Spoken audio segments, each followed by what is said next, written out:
Müayinənin davamı olaraq biz nəyə keçməliyik? Hal-hazırda mövcud görmə itiliyi, eynəksiz görmə itiliyi həm uzağa, həm yaxına və eynək mövcuddursa, eynəkdə olan itiliyi, görmə itiliyi həm uzağa, həm yaxına. Sonradan obyektiv refraksiyanı apara bilərik. Obyektiv refraksiya cihazlarla aparılan bir müayinədir. Misal üçün, avtorefraktor, keratometri, avtorefraktometr vasitəsilə aparılan bir müayinə üsuludur. Yoxdursa, deyək ki, retinoskopla aparmaq olar, müəyyən dioptriyaları təyin etmək olar, əldə işlənilən retinoskopla. Onların hamısını biz protokol aparılır, protokola qeyd edirik və sonradan artıq subyektiv refraksiyaya keçməliyik. Subyektiv refraksiya obyektiv refraksiyadan nə ilə fərqlənir? Obyektiv refraksiya mövcud vəziyyətdir və onun cihaz tərəfindən ölçülən hissəsidir.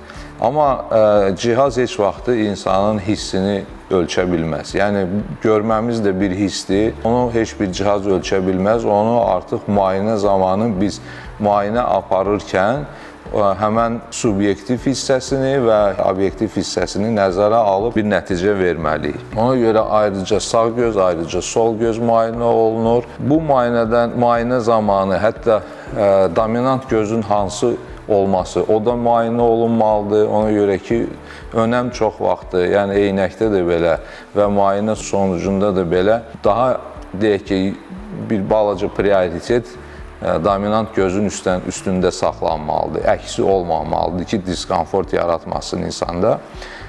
İki gözü ayrı-ayrı müayinə edəndən sonra binokulyar balans deyirlər. Biz nə etməliyik? İki gözün də eyni dərəcədə görməsinə nail olmalıyıq. Mümkündürsə, sözsüz ki, bəzən tənbəl göz səbəbinə görə ya travma olunmuş gözlük daha yaxşı görmə verə bilmir, buynuzlu qışasında nəyisə pozuntular var, ona görə görmə verə bilmir. Bu hallar yoxdursa, hər iki göz də sağlamdırsa, onda onun balanslaşdırılması mütləq aparılmalıdır ki, heç bir gözdə yaxşı görməni saxlayıb, o birisi gözü söndürmək olmasın deyə. Binokulyar balansdan sonra uzaq görmə eynəyi ilə yaxın görmə funksiyasını yoxlamalıyıq. Yəni, müayinə ikiyə rahatçalana bilər, yəni də uşaqlar üçün olan və yetkin yaşda insanlar üçün. Uşaqlar üçün əlavə testlər keçirilməlidir, akkomodasiyanın amplitudası keçirilməlidir, sonra pozitiv, negativ, yəni mənfi və müsbət akkomodasiya qüvvəsi, foriyalar, deyək ki, gizli çəp gözlüklər varsa, bunlar hamısı test olunmalıdır və aşkar olunmalıdır ki, müayinənin sonuna biz düzgün nəticə verə bilək. ACA ratio var, yəni gözlərin hərəkətinin ya içəri, ya çölə, bir də akkomodasiyanın bir yerdə işlənmə əmsalı var. Onun hesablayıb çıxarmalıyıq və bilməliyik ki, düzdürmü bu, yoxsa normativlərə uyğundur, ya yox və davam etməliyik. Bu, uşaqlardan söhbət gedir. Yetkin yaşlı insanlarda adətən bu problemlər çox az olur. Şikayət varsa etməliyik, şikayəti yoxdursa müayinəmizə davam edib binokulyar görməni yoxlamalıyıq.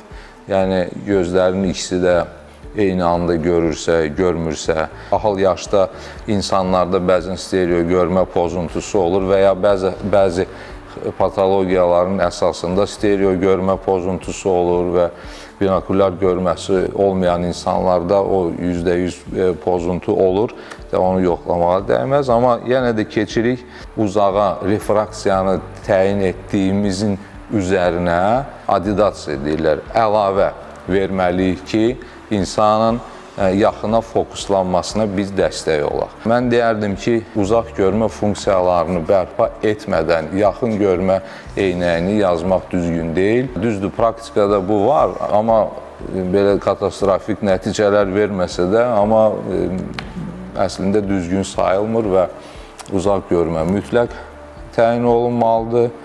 Hətta yaxşıdırsa yaxşıdır, əla yazılmalıdır və üzərinə onun bizim yaxın görməmizin dəstəyi üçün əlavəmiz lazımdır.